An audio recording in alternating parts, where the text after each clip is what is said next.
Bersiaplah, 13 hari lagi, 17 Agustus 2025. Ini BI Payment ID.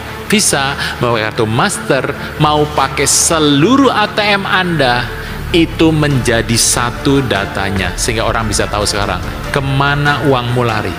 Ini belum pembayaran digital ya. Digital ID lebih lagi daripada ini. Kalau saya melihat 2028 jadi apa ya, Bapak Ibu? Ini kelihatannya sampai akhir tahun, Indonesia akan berat. Tahun depan, lebih berat lagi. Tahun 2026, kondisinya akan semakin sulit. Apa yang harus orang Kristen buat? Saya mengatakan, inilah saatnya.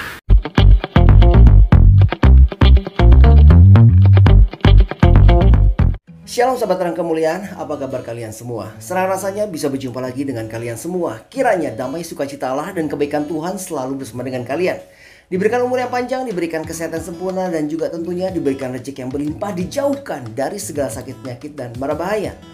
Tanggal 17 Agustus 2025 itu adalah awal terjadinya sejarah baru. Jadi ada apa sebetulnya yang akan terjadi pada tanggal 17 Agustus 2025 ini? Which is artinya sekitar 13 atau 12 hari lagi ke depan ya.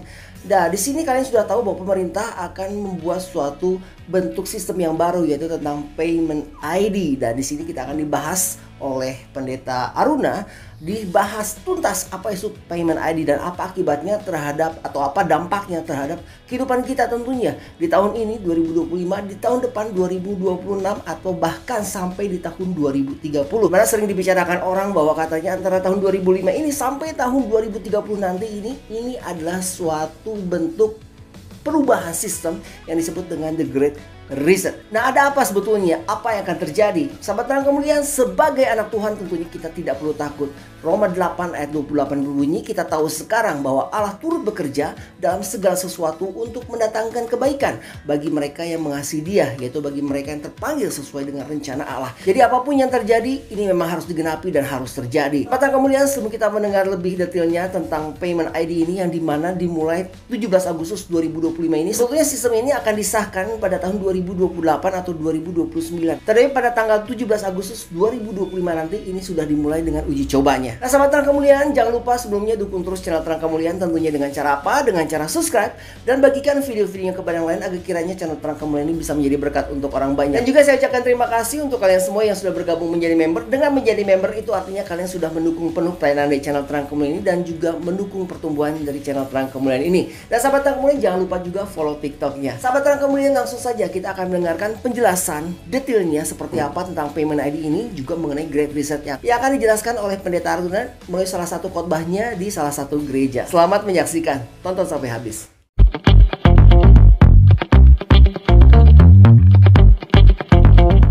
Shalom Bapak Ibu Saudara sekalian. Hari ini ketemu lagi, ini menurut schedule adalah yang pertama dan terakhir saya ke tempat ini. Tahun depan diatur lagi Bapak Ibu. Nah, hari ini menarik sekali Bapak Ibu. Setiap saya sampaikan pesan, saya harus mulai dengan ini Bapak Ibu. Jangan lupa 2033. Bapak Ibu ingat ya 2033 karena Juli 2013 seorang hamba Tuhan bernama Billy Wilson mendapatkan pesan dari Tuhan.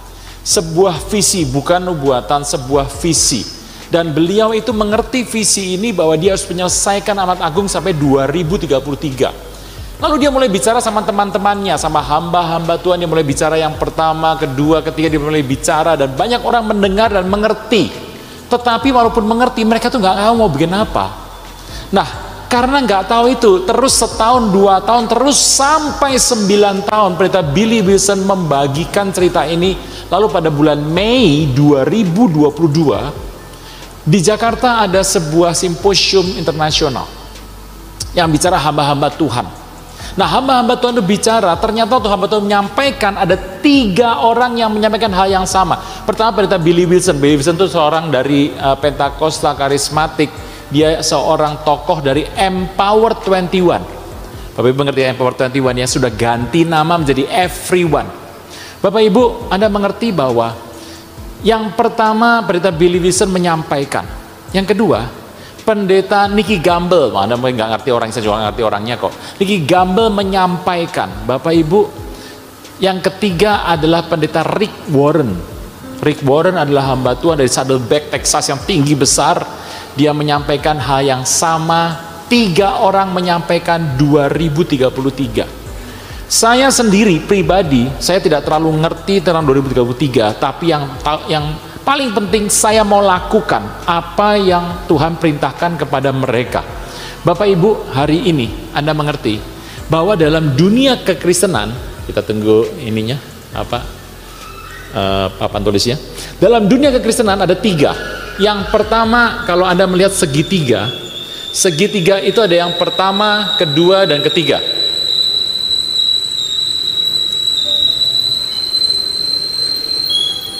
Oke, makasih.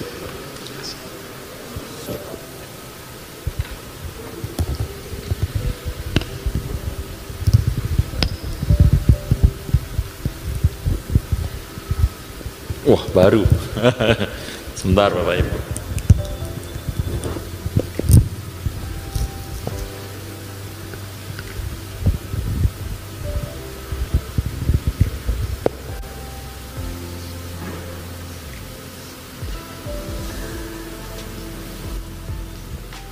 Satu, 2, dan 3. Yang pertama Bapak Ibu, Anda mengerti, itu adalah topik yang terpenting dalam dunia Kristen. Misalnya Yesus Tuhan. Yesus adalah Tuhan, adalah dasar dari semua gereja sedunia. Yang penting lagi apa? Bapa adalah Allah, Roh Kudus adalah Allah.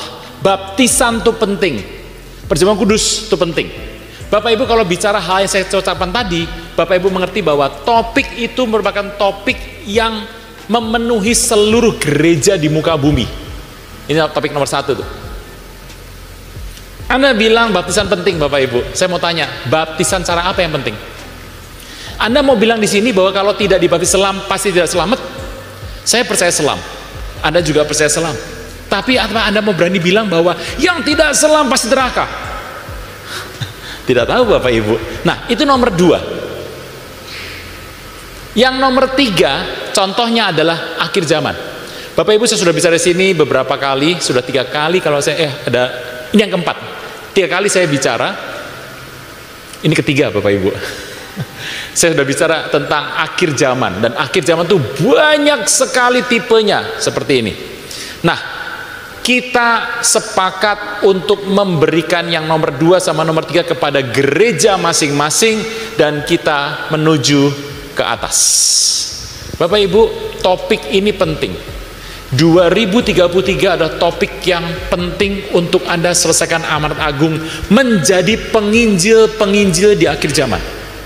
Bapak Ibu, kalau orang bilang apa yang akan terjadi di 2033? Bapak Ibu, saya mau katakan Tuhan bisa datang, bisa loh. Tetapi Tuhan pasti datang nggak? Nggak tahu. Tapi Tuhan bisa datang. Bapak Ibu, Anda mengerti bahwa tahun 2033 adalah merupakan satu tonggak yang kita sepakati bersama. Kalau nanti Tuhan belum datang, ya tambahkan lagi 34, 35 sampai 40. Tetapi kita mau selesaikan di tahun 2033. Nah, Bapak Ibu Anda mengerti bahwa di tahun ini sampai 2033 kita akan memasuki 8 tahun dari hari ini.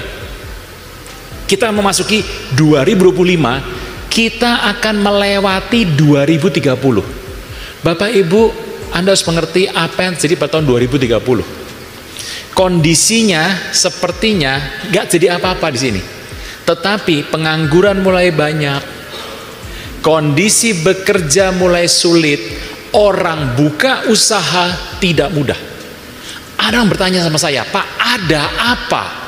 Pertama, memang orang-orang yang memiliki dana ngerem dananya. Nah, dari tahun 2025 sampai 2030 yang terjadi adalah Great Reset.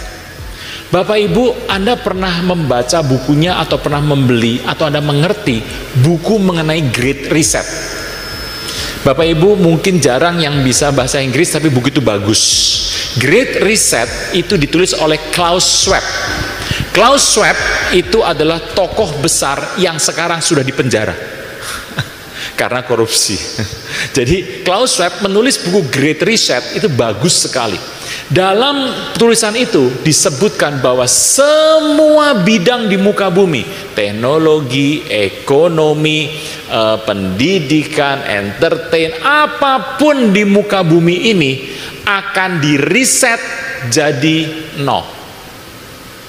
Waktu Anda masuk ke 2030, Anda melihat bahwa seluruh pola yang Anda pakai hari ini akan dikembalikan ke nol. Bapak Ibu, satu perkataan Presiden Prabowo, kalau Anda masih ingat waktu lagi bertanding dengan Pak Jokowi di masa lalu, beliau pernah mengatakan bahwa 2030 nanti Indonesia bisa habis. Anda pernah dengar ini? Udah gak ada orang. Ini belum khotbah. Khotbahnya pas saya nanti baca firman, Bapak Ibu. Ini belum, ini baru ngobrol dulu. Kan kita nggak ketemu setahun ini toh Bapak Ibu, kita ngobrol dulu. Bapak Ibu, Anda pernah dengar kata-kata itu? Berapa yang pernah dengar? Cukup banyak yang pernah dengar. Jadi waktu itu kita berkata, ini gimana sih orang mengatakan 2030 habis, ya habis saja, biar dia habis sekalian. Orang kita masih berdiri saja kokoh kok. Bapak Ibu, Anda harus melihat loh. Perkataan beliau 2030 Indonesia bisa habis. Saya akan jelaskan dengan pola yang sedikit berbeda. Bapak Ibu, di muka bumi itu terjadi satu yang habis tanda kutip. Sebab di 2030 orang di muka bumi untuk melangsungkan kehidupannya, maka di orang di muka bumi dibuat standar semuanya sama. Tidak ada lagi kepemilikan, tidak ada lagi hak atas hidup Anda. Bapak Ibu, Anda harus mengerti kepemilikan Anda atas barang, atas uang, atas satu aset, atas properti akan mulai dihapuskan pelan-pelan. Bapak Ibu, apa tujuannya dari hal itu terjadi? Ini semua akan dikendalikan untuk tujuannya muka bumi itu menjadi sama, rata. Nah, Bapak Ibu, yuk kita akan melihat kenapa sih ini terjadi. Kalau Bapak Ibu melihat peperangan di muka bumi, ini ada perang Thailand sama Kamboja ya Bapak Ibu ya. Thailand Kamboja sudah damai gara-gara Amerika telepon gitu ya. Kalau ribut terus gara-gara ribut kasih tarif loh. Oh takut mereka semua nyerah, damai. Yang kedua India dan Pakistan. Sudah damai India Pakistan tapi hari ini ribut lagi. Tapi baru sedikit saja kondisinya. Bapak Ibu, Rusia dan Ukraina belum selesai. Ditambah Israel dan Hamas. Hamasnya disikat, Hamas di Mesir disikat, Hamas di Libanon disikat, Hizbullah di Suriah disikat, Iran dihajar, itu kembali di Israel peperangan seperti itu. Bapak Ibu, kalau Anda melihat peperangan ini, Anda harus mengerti sebetulnya apa yang sedang terjadi. Saya akan mulai dari seorang tokoh bernama Trump, Donald Trump. Donald Trump itu terpilih kembali menjadi presiden. Dan dia itu sampai 2028. Donald Trump 2028 ini adalah merupakan tahap penting, karena sampai sana saya nggak ngerti apakah dia bisa naik lagi atau tidak, tapi dia sedang menyusun di belakangnya beberapa orang dari kalangannya dia supaya bisa menggantikan, karena calon pengganti dari Partai Demokrat belum kelihatan. Bapak Ibu, Donald Trump adalah presiden dari Partai Republik. Nah, Donald Trump itu naik, kemudian dia menjanjikan banyak hal mengenai kondisi negara yang baik dan kondisinya bagus. Amerika waktu Donald Trump naik, kondisinya adalah pertama, dia melihat keuangan Amerika sudah terlalu parah. Anda mengerti di Indonesia itu dolar, sekarang dolar itu harganya 16.200 kira-kira. 16.300 atau 200 turun tuh 16.200. Di Indonesia memang masih bagus, tetapi kalau Anda mengerti hutang Amerika itu tenang.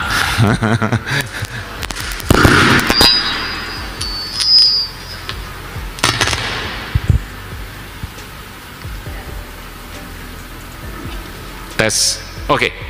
Bapak Ibu, Donald Trump itu mengatakan bahwa kondisi keuangan ini problem Amerika. Pertama, hutangnya Amerika itu terbesar di muka bumi. Hutang yang banyak itu bagaimana cara membayarnya? Pertama, Amerika cetak uang. Jadi dolar dicetak terus tuh dibayar.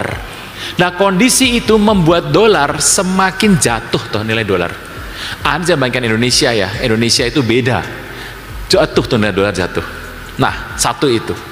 Kedua, apabila hari ini terjadi perang dunia, Amerika dimusuhi semua negara dan diperang, kondisinya kemungkinan besar Amerika bisa kalah. Kenapa? Karena produksi untuk menyuplai tentara Amerika tidak ada. Bapak Ibu tahu perang dunia kedua itu kenapa Amerika bisa menang? Kenapa Amerika bisa berjaya? Karena ada produk misalnya mobil, produk helikopter. Itu waktu dalam perang mereka mengganti produksinya, menyokong perang. Jadi peralatan-peralatan kendaraan dipakai untuk mencetak kendaraan-kendaraan perang. Mobil-mobil diganti untuk mencetak kendaraan-kendaraan untuk perang. Dan itu berhasil menopang Amerika. Tetapi hari ini industri itu sudah tidak demikian besar. Bapak Ibu, saya mau tanya, mobil Eropa Amerika apa yang besar di Asia? Tidak ada. Bapak Ibu Anda tahu ya. Jadi kondisinya tidak mungkin. Karena perusahaan di Amerika kebanyakan sekarang sudah perusahaan jasa, perusahaan keuangan. Perusahaan-perusahaan bukan lagi manufaktur. Di Amerika perusahaan manufaktur sudah mulai berkurang. Orang-orang di Amerika mencari dari luar. Nah, kondisi ini mempengaruhi Amerika sebagai sebuah negara besar. Jadi pertama masalah keuangan, kedua masalah pembiayaan untuk perang. Nah, bagaimana caranya untuk mengembalikan Amerika besar lagi, great again? Lalu Trump mengatakan yang terbaik adalah dia sekarang mulai menyetop dana-dana tidak penting. Bapak Ibu tahu ya, Amerika sudah keluar dari UNESCO. UNESCO, PBB sudah keluar. Amerika sudah keluar dari WHO. Betul ya? WHO keluar nih Amerika. Yang ketiga, Amerika menghentikan USAID. Bantuan Amerika kepada negara-negara miskin itu diberhentikan semuanya dan Amerika berpusat kepada programnya masing-masing. Nah, Anda tahu kenapa dari WHO berhenti? Karena WHO dengan Trump itu Trump tidak percaya dengan WHO. Bapak Ibu, soal WHO Anda perlu berpikir baik-baik. Karena 19 Juli kemarin sudah lewat. 19 Juli kemarin sudah diteken perjanjian dengan WHO yang akibatnya hati-hati, itu merupakan kalau ada pandemi kembali itu akan menyulitkan Anda. Anda harus berhati-hati. Anda harus bisa berdoa lah mengenai itu. Jadi USAID ditinggal, WHO ditinggal, UNESCO ditinggal. Nanti beberapa lagi akan ditinggal. Tapi Amerika tidak mungkin keluar dari PBB karena Amerika adalah Dewan Keamanan di PBB. Tidak mungkin keluar, tapi dia meninggalkan. Nah, waktu dia meninggalkan ini, Amerika menjadi besar kembali. Nah, cara yang dipakai oleh Trump pertama adalah menaikkan tarif. Tarif perdagangan dikenakan kepada musuh dan teman. Musuh dan teman dikenakan tarif. Bapak Ibu, ini Israel itu mendapat untung besar karena Anda tahu bahwa Amerika berdiri karena Israel. Jadi Israel itu tidak kena apa-apa. Misalnya negara Kanada, Inggris, Perancis itu kena, teman-teman baik tuh kena. Apalagi China dan Indonesia gitu ya, kena juga. Jadi musuh kena, teman juga kena. Nah, semua negara ribut waktu dikenakan tarif karena tarif itu biasanya 10%. Bapak Ibu, setelah kena ini kemudian Kamboja dan Thailand waktu itu pergi ke Amerika dan meminta supaya nego lah. Dan kemudian Trump berkata, oke, kamu bagus ya sudah, gak usah, kembali nol. Indonesia juga. Jadi waktu Indonesia dikenakan 32%, waduh, Indonesia tidak punya kedubes, duta besar tidak ada di Amerika. Jadi Indonesia tidak punya duta besar sudah ditarik ke Indonesia dan menjadi pejabat di Indonesia. Di sana tidak ada duta besarnya. Apa yang terjadi waktu negosiasi ini? Ternyata hasilnya 47%. 47. Jadi Bapak Ibu kalau menilainya gampangnya begini. Dulu itu kena 32, terus kena 10. Nah kalau kena 47, ada tuh belakang 32 tambah 10 tambah 47. Gitu. Jadi itulah yang kenakan sama Trump. Bapak Ibu, tapi Trump menunda 3 bulan. Jadi waktu 3 bulan itu reda semua. Jepang juga reda, semua negara reda, Arab juga reda, tetapi China kena tarif yang cukup tinggi. Trump kenakan 45%. China bilang, saya akan ikut kamu 20% di bawah, kena 45%. China kenakan kepada Amerika 25%. Trump berkata, berani sekali kamu naikkan 65. Oh, China bilang 45. Trump berkata, kalau begitu aku naikkan 85. China berkata, aku kenakan engkau 65. Trump berkata, aku naikkan 105. Orang China berkata, naikkan 85.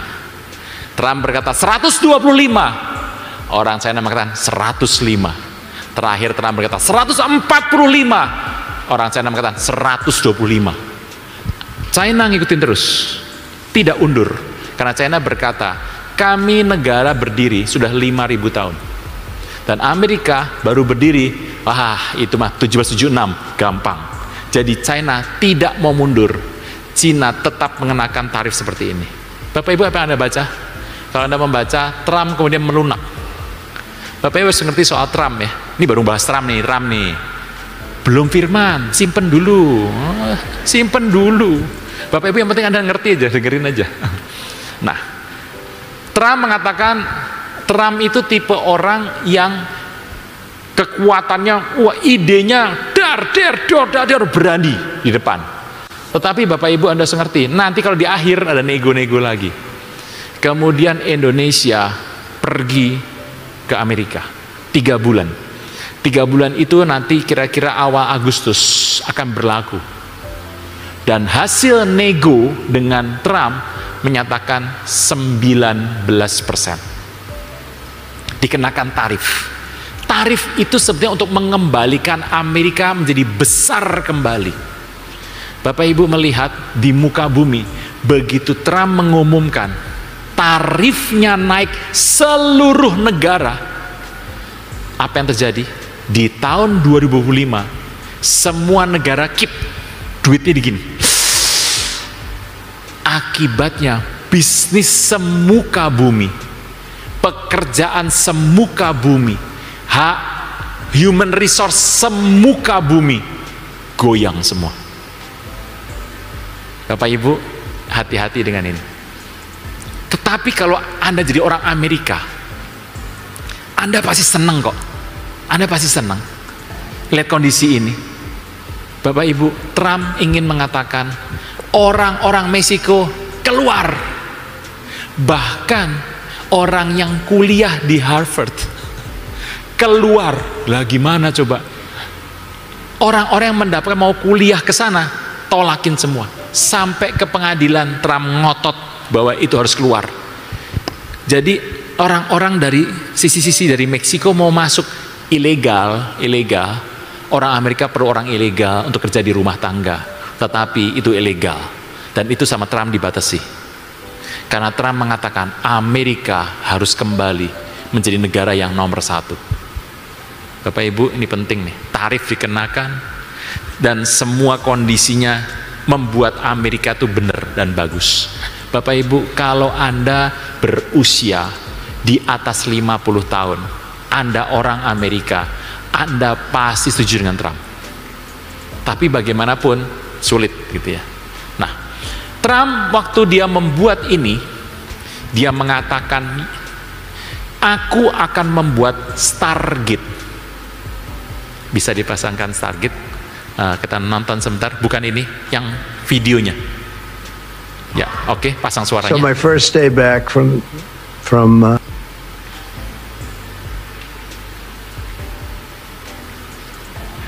so my first day back from having a nice life, but to announce the largest AI infrastructure project by far in history, and it's all taking place right here in America.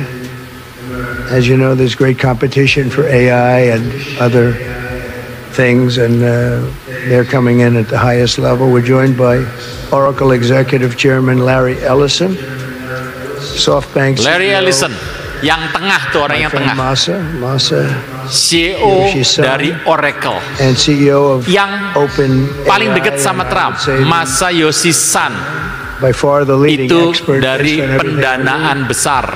Sam gitu ya. Altman, so that's great that Sam Altman in together. yang That's a paling massive jauh group of dengan Trump, talent and money. tokoh Together, these world-leading OpenAI. technology giants Gitu ya. are Jadi announcing tiga the ini formation of pendanaan Stargate. So put that name down in your Oracle books. dan I think you're gonna hear a lot about OpenAI it itu ditunjuk future. oleh A new Trump American untuk company that will membuat invest $500 billion satu at least target yang in AI terbesar di muka infrastructure in the bumi United States dengan and dana awal very quickly moving very rapidly, 500 creating over miliar 100,000 US American dollar. jobs almost. Oke, matikan saja. Yang gambar tadi barusan dipasang lagi, yang gambar tadi. Nah, Bapak Ibu lihat ini. Ini adalah OpenAI, SoftBank, Oracle. Tokohnya ada Larry Ellison, SoftBank Masayoshi Son, dan OpenAI Sam Altman, SoftBank Masayoshi Son, Oracle Larry Ellison. Itu equity funders, dan mereka menggunakan Microsoft, Nvidia. Itu dibuat satu bentuk yang besar. Amerika membuat bentuk Stargate terbesar di muka bumi. Sudah ada lagi misalnya United Arab Emirates, terus ada lagi Mubadala, kemudian ada dari TikTok dari China, kemudian ada dari Rapidus, ada Xpeng, itu dari China dan negara lain. Tetapi yang dibuat oleh Amerika itu yang terbesar. Bapak Ibu melihat ya, saya kalau ditanya sama seseorang, Pak, tokoh besar di muka bumi siapa sih Pak? Bapak Ibu Anda selalu loh, itu bukan orang. Tokoh besar adalah BlackRock, Vanguard, dan State Street. Tiga perusahaan ini itu adalah tokoh terbesar di muka bumi yang mengelola dana secara luar biasa. Ini Stargate disahkan oleh Trump tahun ini, dan dananya 500 billion US dollar itu diserahkan untuk dijalankan oleh 3 orang yang tadi ditunjuk oleh Trump. Dan dengan Stargate ini, kalau ini berhasil, maka apa yang selama ini dikhotbahkan mengenai kemudahan data itu sudah bisa dijalankan. Bapak Ibu, Anda mengerti? Matikan. Bapak Ibu, Anda mengerti Presiden Prabowo pergi ke Amerika dan bernegosiasi timnya bernegosiasi tentang tarif. Dan kita mendapatkan tarif yang paling rendah di Asia Tenggara, 19%. Itu adalah tarif yang menguntungkan Indonesia. Lebih rendah dari Vietnam, lebih rendah dari Laos, lebih rendah dari Thailand, lebih rendah daripada Kamboja, lebih rendah daripada semua negara-negara yang ada di Asia Tenggara. Kita paling rendah, 19%. Bapak Ibu, itu merupakan kemenangan buat Indonesia. Tetapi ada timbal balik, yang mana Indonesia harus memberikan sesuatu kepada Amerika. Anda dan saya hari ini kita bisa berdoa sama Tuhan. Apa yang diberikan Indonesia tentang tarif itu? Pembelian Boeing 50 unit 787 MAX 50 unit harus dibeli oleh Indonesia. Anda ngerti ya? Nah, belakang apa tadi? 787. Ingat Bapak Ibu apa itu Max? Ingat yang jatuh itu apa? Max. 2 kali jatuh. Itu Max. Dan itu dilarang di semua negara tapi hari ini sudah diperbaiki dan dijual Indonesia 50. Kita berdoa. Dan satu lagi yang paling penting, Anda punya data tuh? Data, nama data itu, alamat, jenis kelamin, tanggal lahir, itu mah data yang biasa. Data Anda, keuangan Anda, apa yang Anda beli, apa yang Anda tonton dari handphone Anda, seluruh datanya itu ditaruh di Amerika. Sudah ditaruh di sana. Sudah, data Anda sudah masuk sana semua. Bapak Ibu, ini problem nih. Lalu Indonesia kan harus membuat toh sebuah konsorsium, sebuah badan yang dipakai untuk melindungi perlindungan data pribadi, PDP. Itu harus dibuat orang Indonesia supaya data itu aman. Sampai hari ini belum ada pembicaraan ke arah sana. PDP ini harus kapan dibuat, belum ada pernyataan kapan dibuatnya. Tetapi data Anda sudah diserahkan ke Amerika, dan Amerika hari ini sudah memegang seluruh data orang se-Indonesia dipegang. Gitu ya. Nah, tapi data apa Pak? Ada dua jenis data. Pertama adalah data komersial yang diakui, oh saya nggak ambil semua, Amerika nggak ambil semua, Amerika cuma ambil data komersial. Data pribadi tidak. Data pribadi sama komersial kan beda toh. Yang komersial aja yang diambil, data pribadi tidak. Saya mau tanya, bagaimana membaginya? Data itu sekarang sudah masuk semua. Bapak Ibu, mungkin Anda menyalahkan, ini salah presiden. Enggak. Ini bukan salah siapa-siapa. Ini memang harus terjadi. Bapak Ibu sudah membaca Alkitab. Ini harus terjadi. Andai kata Anda menjadi pemimpin, di muka bumi ini ada dua tempat menaruh data, di China atau di Amerika. Cuma ada dua datanya. Bapak Ibu mau taruh di mana? Ya dulu saya sekolah di mana? Kalau sekolah di Amerika, ada lebih percaya sama Amerika. Amerika memiliki Stargate. China, Huawei akan kuat tuh. Tapi ini perkembangannya masih Anda lihat ke masa depan. Bapak Ibu, itu yang terjadi hari ini. Jadi kalau Anda lihat, mau beli barang susah, ini mau beli harganya mahal-mahal, mau kerja tuh anak saya mau kerja susah Pak, saya cari duit susah. Anda mengerti, kondisi di muka bumi ini sebenarnya tidak jadi apa-apa, tetapi itulah yang terjadi di belakangnya. Bisa ya Bapak Ibu ya? Nah, Bapak Ibu, kondisi ini diberikan oleh Trump, ngadu. Bapak Ibu kan pernah melihat toh data-data perkembangan teknologi yang di luar itu. Bapak Ibu bersyukur sama Tuhan karena apa yang Bapak Ibu lihat di tahun 2025 ini, di tengah semester 1 2025, barang-barang itu sudah masuk Indonesia. Bisa ya Bapak Ibu? Contoh saya mau katakan, Bapak Ibu tahu kepolisian, polisi tahu kepolisian? Waktu itu jalan polisi baris, ada binatang yang dari robot jalan, Bapak Ibu tahu? Ini Bapak Ibu, itu polisinya bawa remote tuh. Sebetulnya, datanya sebetulnya dari perusahaan yang mendukung ini, binatang robot itu, sebetulnya tidak pakai polisinya yang begini-begini, neken-neken begini. Karena neken itu dengan binatangnya 1 meter jaraknya. Tetapi itu kan berjarak dari internet, dikendalikan dari jarak jauh. Tetapi itu ditolak oleh polisi Indonesia.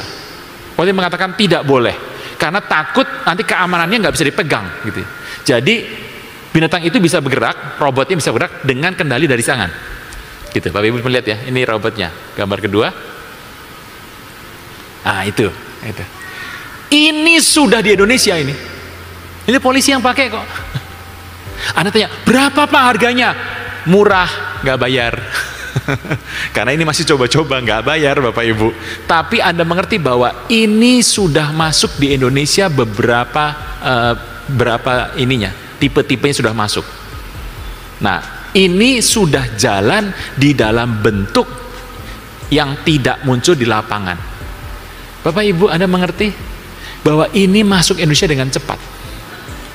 Anda mengerti bahwa inilah yang dimaksud dengan selama ini kita bicara perkembangan dunia. Bisa ya Bapak Ibu ya? Nah, Bapak Ibu, Anda tahu taksi terbang? Taksi terbang tahu? Nggak usah gitu, Raffi Ahmad sudah pakai.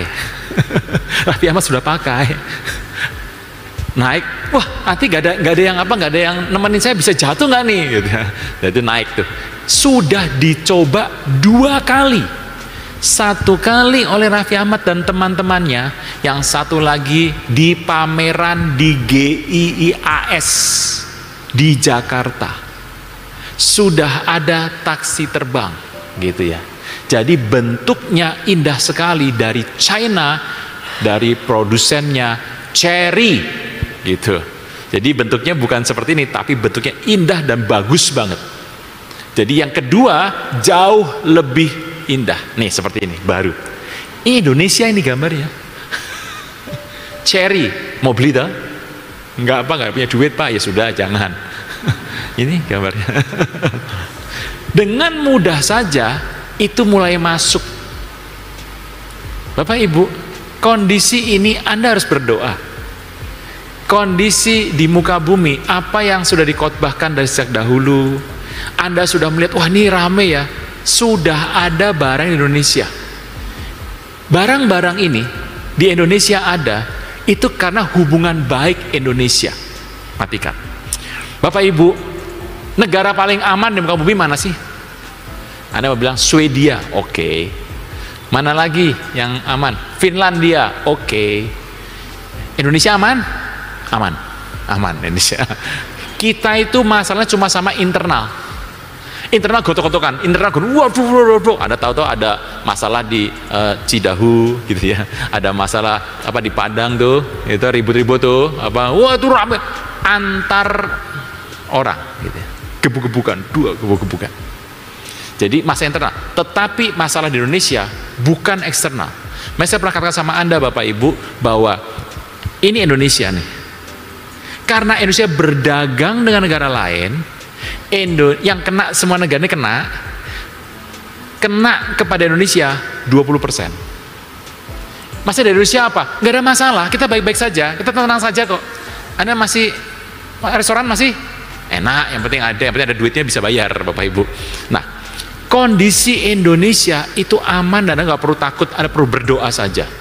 Indonesia itu bergabung dengan BRICS, Brazil, Rusia, India, China, tambah Indonesia, BRICI, yaitu Indonesia.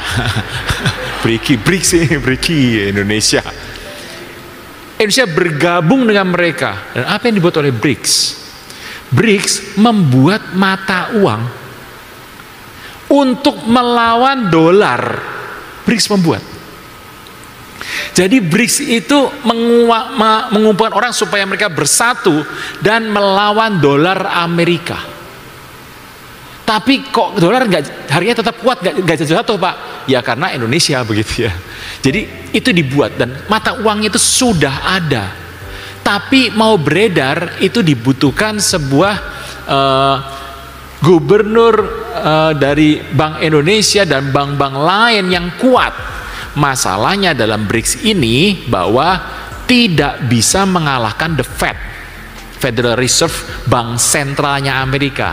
Karena negara BRICS itu bank sentralnya tuh masih kepada diri sendiri gitu. Jadi mau dibuat persatuannya di BRICS. Indonesia gabung sama BRICS, Amerika ngelihat, wah ini mau cari masalah nih, makanya kena sebuah tarif yang besar. Tapi Indonesia kan Anda tahu, Indonesia tuh nggak mau pihak kiri kanan, baik sama A, baik sama B toh. Waktu dia berbaik dengan Rusia, Amerika ngelihat You mau beli minyak dari Rusia ya? You mau bikin uang baru ya? Oh, saya bilang, enggak. Nah, kemudian Indonesia datang kepada Trump dan membuat sebuah kondisi. Bapak Ibu, Amerika dirangkul, Rusia dirangkul, pokoknya aman, tentram, Kertora Harjo, gitu. Indonesia tuh begitu. Nah, Bapak Ibu, ini menarik. Waktu dibuat, gitu ya, kondisi. Kalau Anda tanya sama saya, Pak, apakah dengan bergabungnya BRICS besar, apakah itu satu ketika nanti uang dolar bisa jatuh apa enggak? Kalau Anda nggak punya dolar, bodo amat Pak, saya nggak punya dolar gitu. Tapi di sini, saya punya dolar Pak. Nah, karena Anda punya dolar tuh Bapak Ibu. Nggak ada, udah pulang semua. Oke. Jadi gimana Pak, Bapak Ibu? Dolar akan jatuh, tetapi masih jangka panjang. Jangka panjang. Dalam jangka pendek, tetap saja BRICS tidak bisa melawan Amerika, the Fed. Karena apa? Karena BRICS itu adalah negara yang cenderung konsumen. Negara yang melakukan konsumsi bukan produsen. Jadi mau melawan Amerika berat. Tapi tahu ya. Jadi kalau hari ini mungkin berapa tahun? Kalau Anda mau pegang dolar, ini kata saya bukan kata firman, kata saya loh ini. Mau 3-4 tahun lagi pegang dolar saja nggak apa-apa, gitu ya. Tapi kondisinya berubah nih di muka bumi. Saya itu melihat di tahun 2025 sudah seperti ini. 2025 nanti di akhir, terus ke akhir nanti, kondisinya semakin berat. Nah, kondisi semakin berat itu terus akan terjadi. Bapak Ibu, Anda mengerti soal pekerjaan yang paling susah.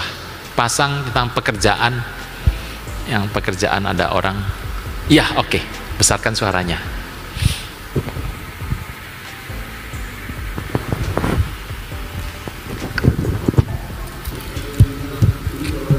Berhenti serahin kerjaan ke manusia, serahin semua ke AI. Bukan gue yang bilang, ini slogan perusahaan AI di San Francisco.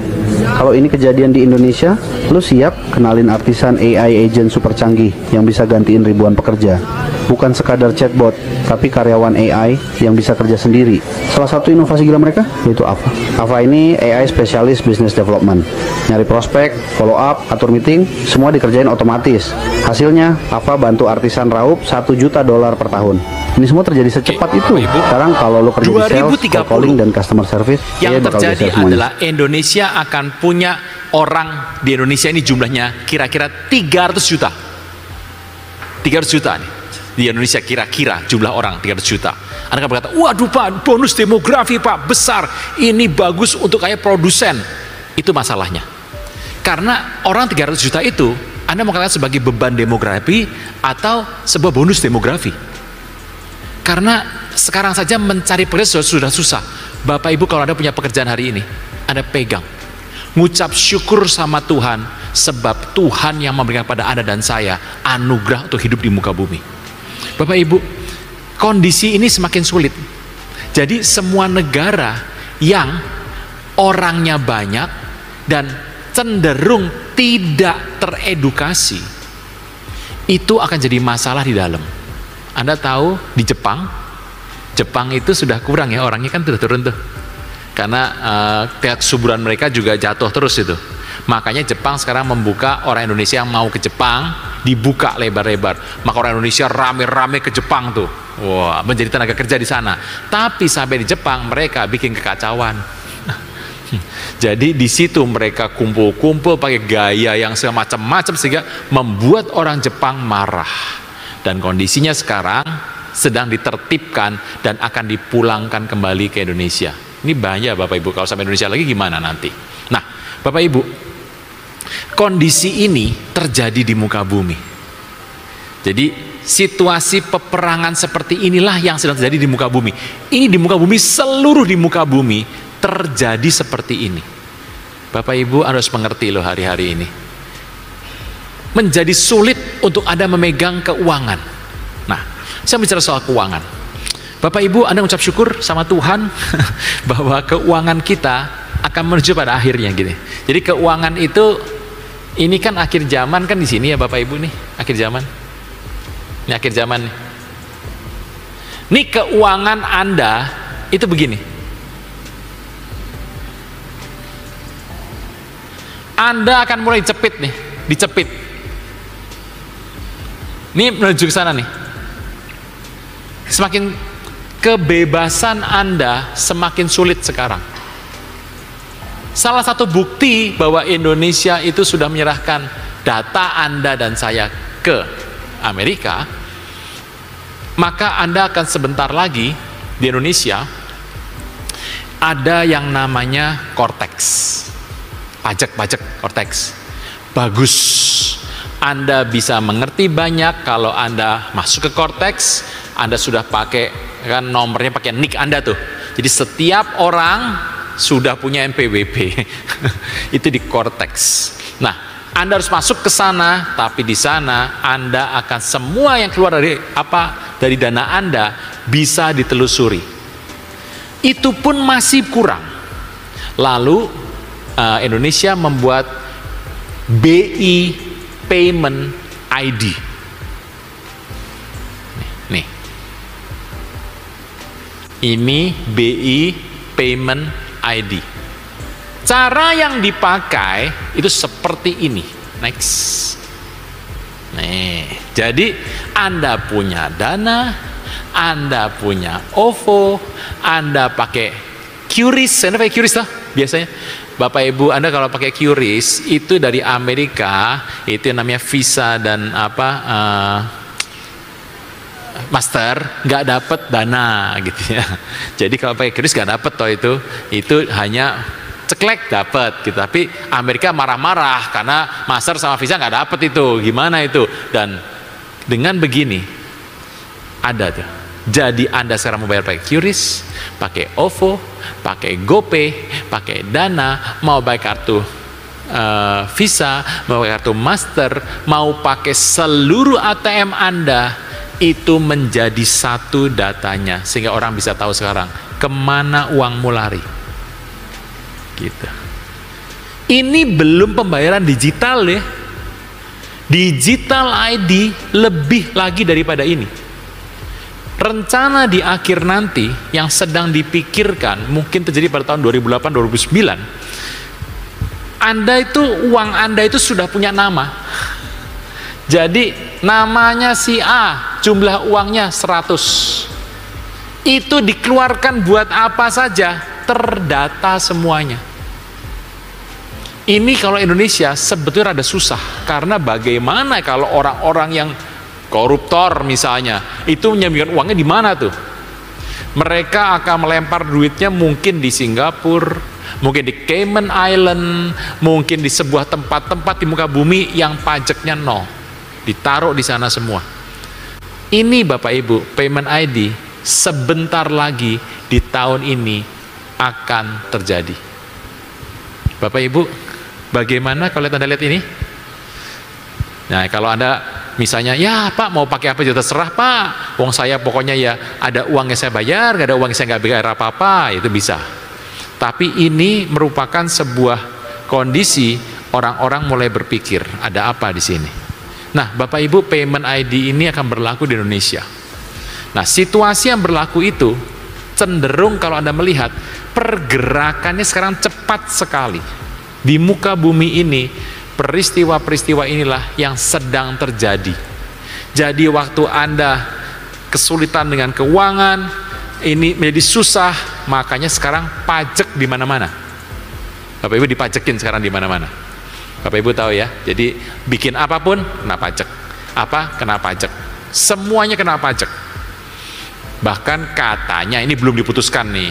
Kalau Anda punya akun bank, nggak 3 bulan tidak bergerak, mati begitu ya, katanya mau diambil gitu ya.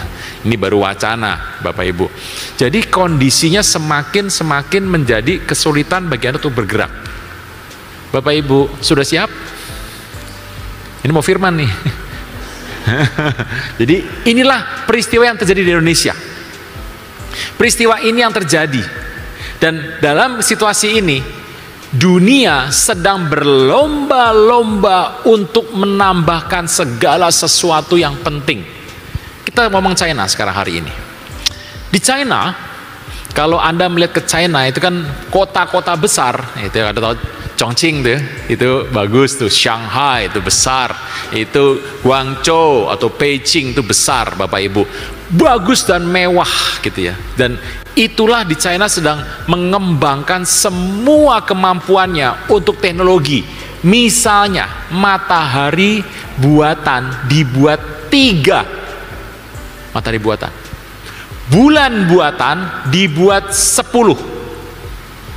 Gimana tuh Pak? Nggak tahu gimana caranya, pokoknya sedang dibuat satu tuh. Bapak Ibu, Anda pakai internet berapa? 4G? 4G ya? Masih berebet Pak? Ya oke. China 10G. Dari 5, 6, coba-coba 10. 10G di China. Langsung 10G.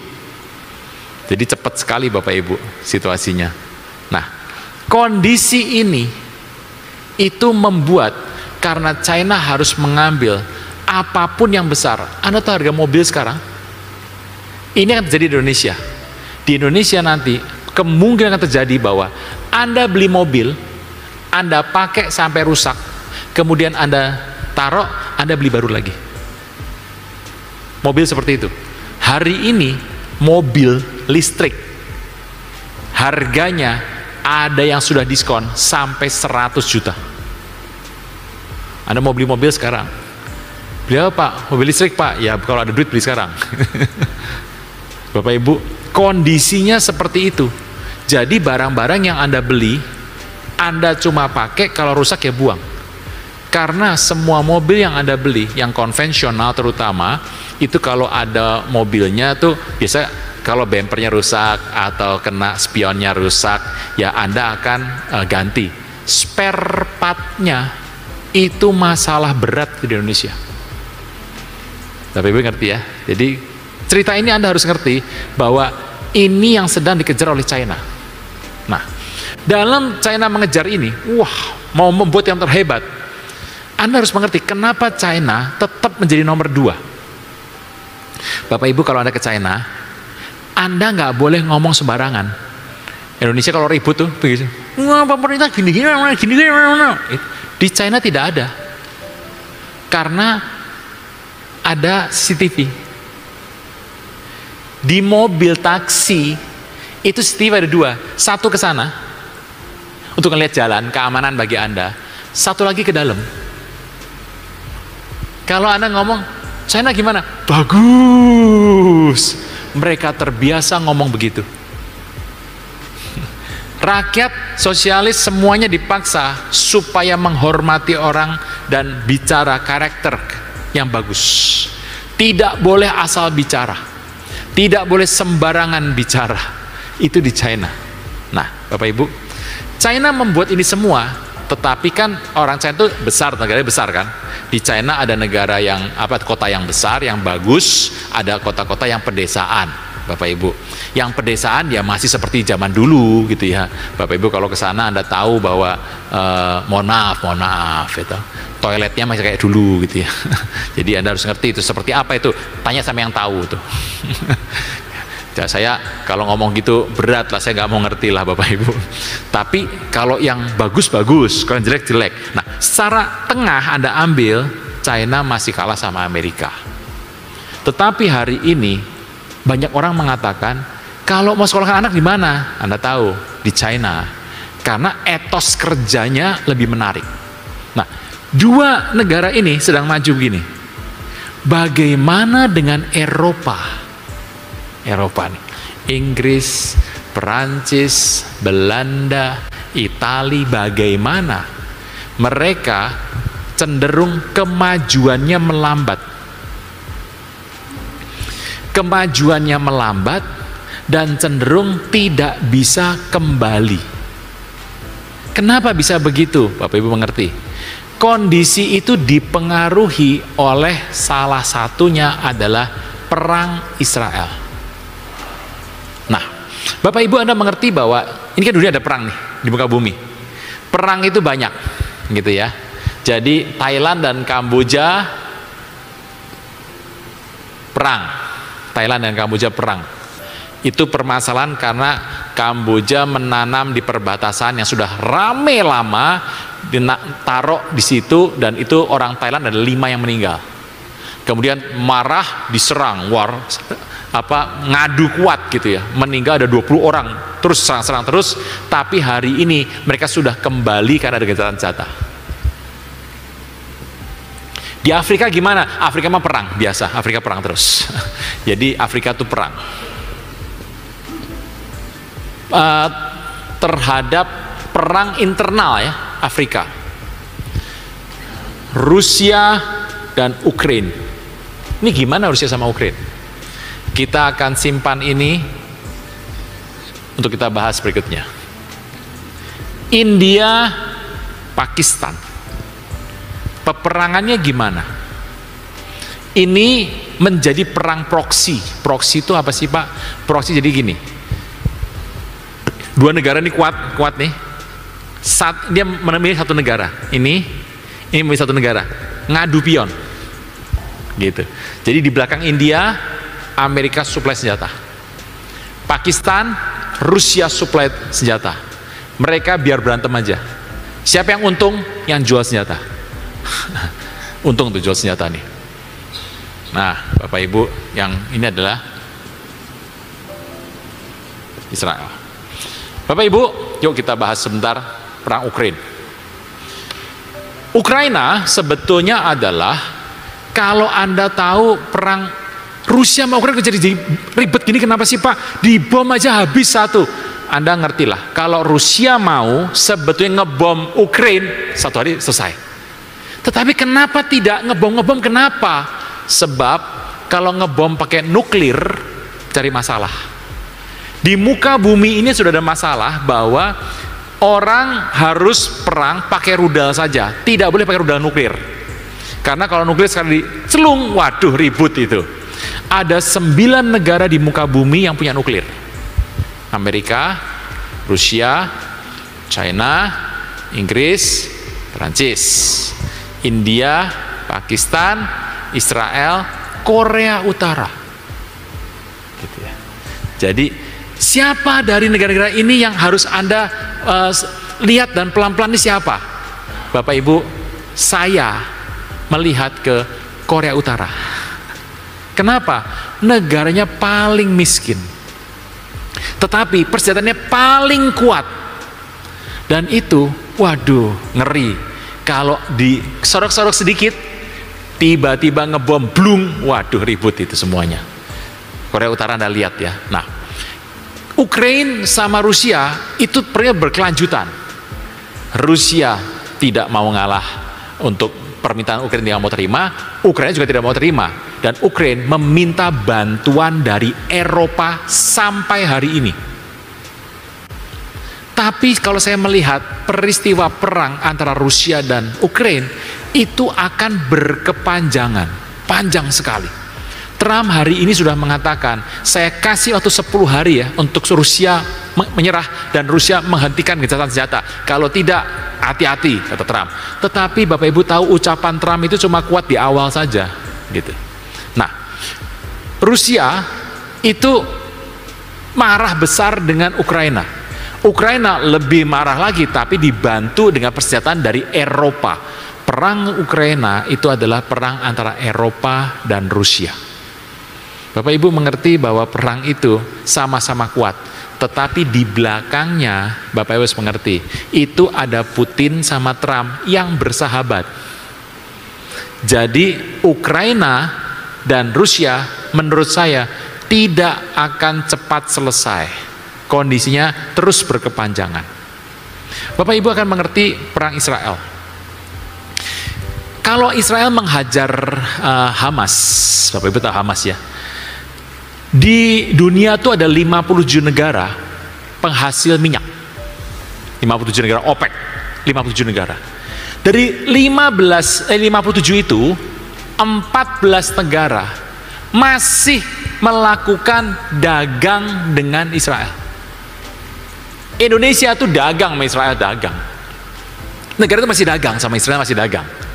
Tetapi dari 57 negara itu hanya ada satu negara yang mengatakan kami nggak mau dagang sama Israel, kami tidak mau berhubungan sama Israel, kami ingin melihat Israel dihapus dari peta dunia. Negara itu adalah Iran. Iran kalau Anda melihat di Alkitab, teman baik sama Israel. Bahkan Anda mengerti bahwa satu ketika waktu bait suci kedua mau dibangun, itu disuruh oleh raja dari Persia. Tapi tahu ya. Kemudian Anda mengerti juga Esther dan Mordekai yang buat kitab Esther, itu kuburannya berdua itu ada di Iran, Persia.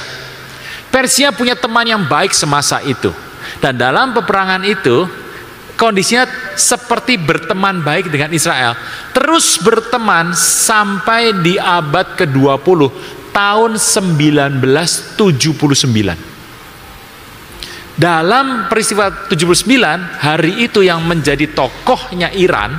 Anda tahu Iran di masa lalu dia seperti orang-orang barat, persis orang barat sama orang Iran tuh mirip tuh, tidak memakai kerudung, kondisinya baik dan semuanya baik, mobil biasa-biasa saja.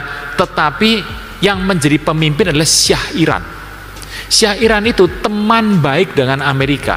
Karena teman baik, nah Syah Iran ini korupsi. Karena itu rakyat tidak mau pro lagi sama Syah Iran. Pada tahun 79 Syah Iran digulingkan dan dia lari. Dan kemudian dari Perancis pulanglah Khomeini. Dan Khomeini itu menguasai Iran 1979 sampai beliau wafat. Dan hari itu dia mengatakan, hari ini Israel akan dihapus dari peta muka bumi. Kami nggak mau lagi ketemu Israel, kami nggak mau dagang sama Israel, kami akan berubah. Dan Iran berubah menjadi negara yang seperti hari ini. Kalau Anda mengerti, sebetulnya Iran nggak punya teman loh. Kalau kondisi damai-damai saja, di muka bumi damai nih, belum khotbah loh Bapak Ibu, belum khotbah, nanti dulu. Yang telat datang belakang nggak apa-apa gitu, belum khotbah kok. Iran itu adalah teman satu perkumpulan dengan orang Rusia. Tapi tahu ya, Rusia kenapa teman sama Iran ya? Iran itu tidak punya teman di wilayahnya. Kalau Israel ngebom Iran nih, belum. Kenapa Arab Saudi nggak bantu? Kenapa Uni Emirat Arab nggak bantu? Bahrain di mana? Qatar di mana? Yaman saja yang cenderung bikin ulah di sana terus nggak bantu. Jadi mereka tuh gini, mereka tidak berteman dengan Iran, tapi mereka kata, oh Israel sama Iran ribut ya, ya biar aja ribut gitu. Dalam kondisi damai, wilayah Iran itu adalah musuh bersama orang-orang di Timur Tengah. Anda tahu karena apa? Karena urusan agama. Iran itu musuh bersama. Jadi tidak ada negara yang mau membantu Iran, atau Israel musuh, Iran juga musuh ribut, ya sudah biarin aja musuh ribut. Nah Bapak Ibu, Iran mengerti bahwa untuk dia menghabisi Israel, dia perlu membiayai orang-orang yang memberontak di negara-negara. Lalu dia mulai membiayai Hamas di Mesir. Dia mulai membiayai Libanon, ya ada emas kecil Libanon. Suriah ada Hizbullah kasih. Lalu semua negara kecuali Yordania. Yordania itu adalah negara di samping samping kiri dari Israel. Sebetulnya kalau Anda membaca Alkitab, orang-orang yang ada di Yordania itu ya orang Israel dulunya. Dari suku Ruben, suku Manasye yang setengah ada di situ ya. Jadi itu berkembang di sana. Apa yang terjadi? Dibiayai oleh Iran. Semuanya dibiayai oleh Iran untuk ngepung Israel. Apa bukti saya ngomong begini? Satu, Bapak Ibu tahu di Suriah, di Syria, istana presiden tuh, di sebelahnya adalah sebelahnya adalah kantornya Menteri Pertahanan Syria. dibom sama Israel. Ini istana presiden tuh, di sampingnya kantor Menteri Pertahanan dibom. Boom. Pertanyaannya, apakah Syria membalas? Tidak. Anda tahu Israel ribut sama Libanon nih, disikat, dirudal sama Israel. Apakah Libanon membalas? Tidak. Hamas yang ada di Mesir, di bagian Mesir yang ujung tuh, dihajar sama Israel. Apakah Mesir kemudian jadi berantem sama Israel? Tidak. Gitu ya. Jadi kondisi ini itu seperti kenapa ada apa? Sebab setiap kali Israel menghajar Iran, dia mengatakan targetnya Ismail Haniyeh, tokoh dari Hamas yang lagi ke Teheran, disikat, lagi tidur di tempat tidur, boom, separuh gedung runtuh tuh, meninggal. Yahya Sinwar dicari, ketemu, dihajar, boom, meninggal. Penggantinya Yahya Sinwar ada 5, sekarang nggak berani ada di daerah Palestina, di luar negara semua. Kemudian Israel ingin membunuh orang-orang yang masuk dalam industri pengkayaan uraniumnya Iran. Tahun lalu 5 dia meninggal. Yang kemarin dihajar 6 meninggal. Jenderal Iran yang berkepentingan terhadap pengkayaan uranium 2 sikat mati. Lalu Israel meminta bantuan Amerika, kirim dong bala bantuan untuk nyikat Isfartan, Nathan, dan Fordo. Dihajar, boom. Fordo itu di bawahnya 800 meter itu tempat pengkayaan uranium. Uranium kalau sudah sampai 60% itu sudah bisa digunakan. 800 meter itu cuma Amerika yang punya senjatanya. Amerika datang, ya blum, habis. Jadi Israel itu nyikat hanya tujuannya untuk uranium, untuk nuklir. Tokoh-tokoh yang berkepentingan di sana dihabisi. Tapi Israel tidak menghabisi, saya akan membunuh Iran semuanya. Tidak. Saya akan menghabisi rakyat Iran. Tidak. Israel hanya tokoh-tokoh yang diincar oleh Israel akan dibunuh. Anda tahu setelah Israel ngebom itu, kemudian Iran membalasnya ke Amerika dan ke Israel. Israel dilempar dengan rudal-rudal, Israel tembak pakai Iron Dome, yang beberapa yang masuk, yang 90% dihalau oleh Iron Dome, tapi yang tinggal 10% masuk. Bapak Ibu mengertilah, yang masuk tuh kalau masuknya ke tempat yang sepi, yang daerah yang gak ada rumahnya, dibiarkan oleh Israel, dibiarkan karena biayanya mahal untuk menghalau rudal, dibiarkan. Nah, kemudian Iran ingin membalas Amerika toh, dia telepon Qatar. Halo, kami mau balas. Ya, di mana? Di situ. Ya, udah ngobrol-ngobrol dulu, sudah ngobrol. Bom. Boom, satu kali aja. Boom, udah. Setelah itu konferensi bilang, "Kami menang hari ini." Amerika bilang dia menang, Israel bilang dia menang, Iran bilang dia menang. Ya, yang menang siapa? Kayak gini. Orang bertanya sama saya, "Pak, gimana?" Menurut saya ya, kondisi hari itu, jadi orang Israel yang berkepentingan di sana itu mengatakan bahwa dengan pengkayaan uranium yang terhenti ini, terganggulah kami mau menyelesaikan sebuah pengkayaan uranium.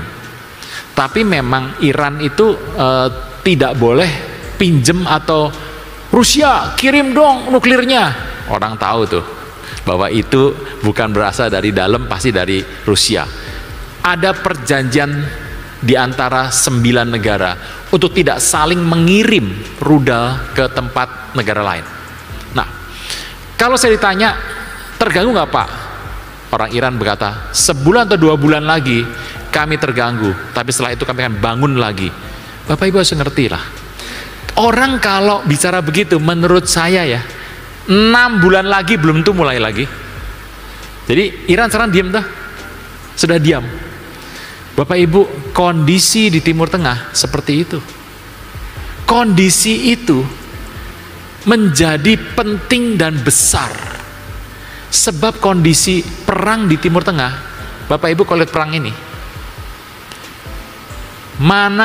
di mana mata Anda untuk melihat perang ini? Menurut saya di sini, Israel. Perang di Timur Tengah adalah perang yang akan membawa Anda dan saya, kalau Anda belum dipanggil Tuhan ya, kepada akhir zaman. Situasinya adalah perang di Israel. Jadi perang di Israel itu akan membawa ke akhir zaman. Pak, mana bangsa-bangsa yang akan berperang? Mesir hari ini tidak akan berperang dengan Israel. Yang kedua, Libanon mah gampang lah. Bapak Ibu, enakan tinggal di Cirebon daripada Libanon, bener. Suriah, aduh, Timur Tengah mah enak Indonesia lah, enak daripada di sana, ruwet lah kalau di Suriah. Jordania masih enak. Jordania memilih tidak pro kiri dan kanan. Jordania memang dia tercatat sebagai negara yang membenci Israel, tetapi dia berhubungan dagang dengan Israel. Jordania tidak mau pro sama Iran. Jordania tidak mau pro sama Yaman. Jordania tidak pro sama yang Israel. Jordania cuma pro sama Amerika. Jadi intinya adalah mereka ingin aman, tentram, dan damai. Makanya waktu Iran melempar rudalnya ke Tel Aviv dan Yerusalem, cuing, lewat di atas Jordania, Jordania langsung sikat, deng, deng, deng. Karena Jordania mengatakan, kami tidak pro Israel, tidak pro Iran. Jordania mengatakan seperti itu, sebab Alkitab sudah katakan, nanti satu hari, tanah Moab, Amon, dan bagian dari Edom adalah tempat pelarian yang bagus bagi orang Israel. Bapak Ibu, kondisi di sini Anda harus melihat. Anda sudah melihat situasinya ya hari ini? Sudah toh? Sudah ya? Pusing Bapak Ibu. Kondisi ini itulah yang terjadi. Dari Trump akan terus. Tapi Trump itu sampai 2028. Anda akan melihat apa yang jadi setelah itu. Anda tunggu saja 2028. Kalau saya melihat 2028 jadi apa ya Bapak Ibu? Ini kelihatannya sampai akhir tahun Indonesia akan berat kondisinya. Tahun depan lebih berat lagi. Karena semuanya sudah disediakan bagi Indonesia. Dan kita cuma ada pilihan mau pro Amerika atau mau ke China.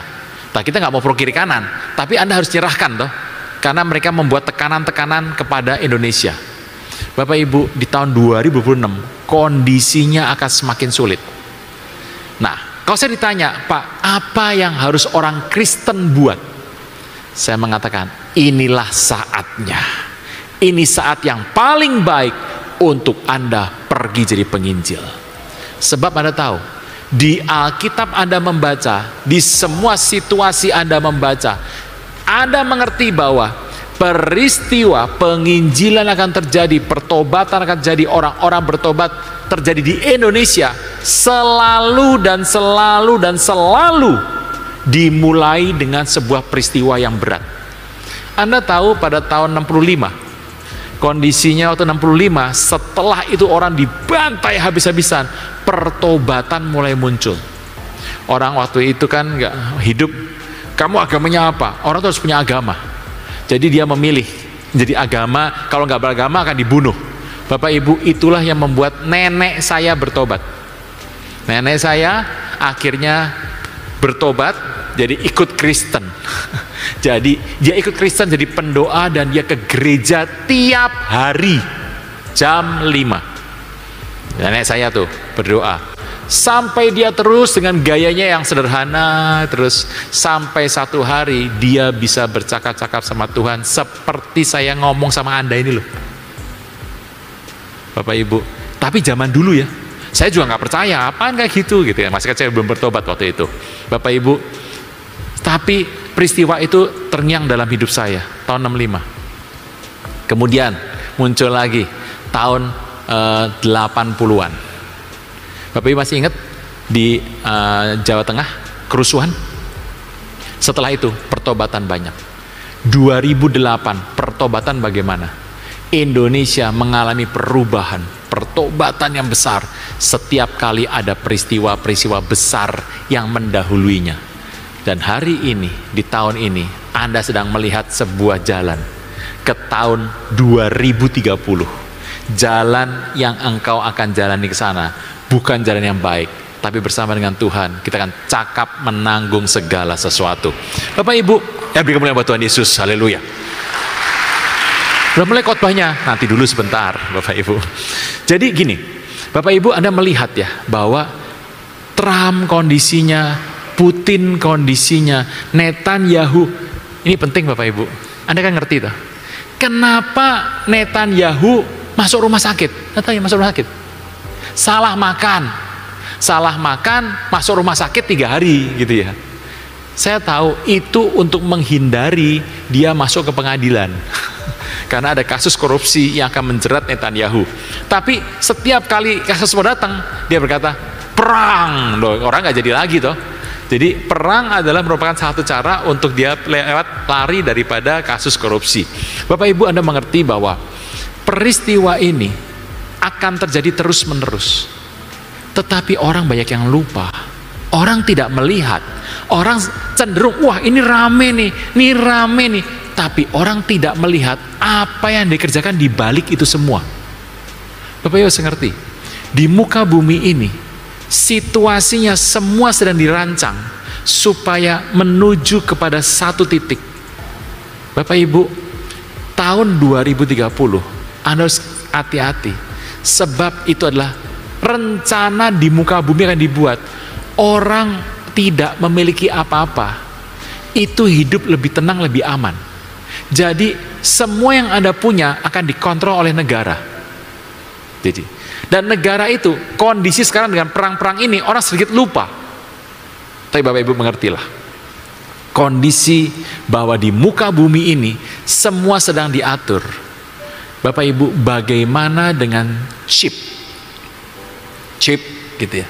Hari ini Anda kalau melihat Noah Yuval Harari, seorang penulis buku, seorang pembicara dari orang Israel, keturunan Israel ya, Noah Yuval Harari, orang pinternya bukan main.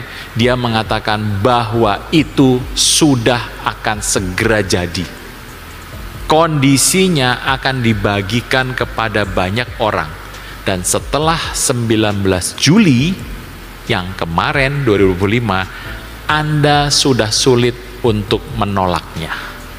Jadi Bapak Ibu harus hati-hati nih. Sahabat Terang Kemuliaan, itulah tadi penjelasan dan pesan yang telah disampaikan oleh Pendeta Aruna mengenai khotbahnya. Kiranya apa yang telah disampaikan bisa kita cerna dengan baik, khususnya tentang Payment ID ini yang tentunya berhubungan dengan kehidupan kita, terutama di Indonesia ini. Sahabat Terang Kemuliaan, sekali lagi terima kasih saya ucapkan kepada kalian semua yang sudah menonton video ini dari awal hingga akhirnya. Jangan lupa dukung terus channel Terang Kemuliaan, tentunya dengan cara apa? Dengan cara subscribe dan bagikan video-videonya kepada yang lain agar kiranya channel Terang Kemuliaan ini bisa menjadi berkat untuk orang banyak. Sekali lagi terima kasih untuk kalian semua yang sudah bergabung menjadi member. Dengan menjadi member itu artinya kalian sudah mendukung penuh pelayanan dari channel Terang Kemuliaan. Jangan lupa follow TikToknya. Sahabat Terang Kemuliaan, kita akan bertemu lagi di lain kesempatan di next video. Saya berdoa untuk kalian semua, kiranya kebaikan Tuhan selalu bersama dengan kalian, diberikan umur yang panjang, diberikan kesehatan sempurna, dan juga tentunya diberikan rezeki yang berlimpah, dijauhkan dari segala sakit nyakit dan mara bahaya. Kita bertemu lagi di lain kesempatan. Tuhan Yesus memberkati.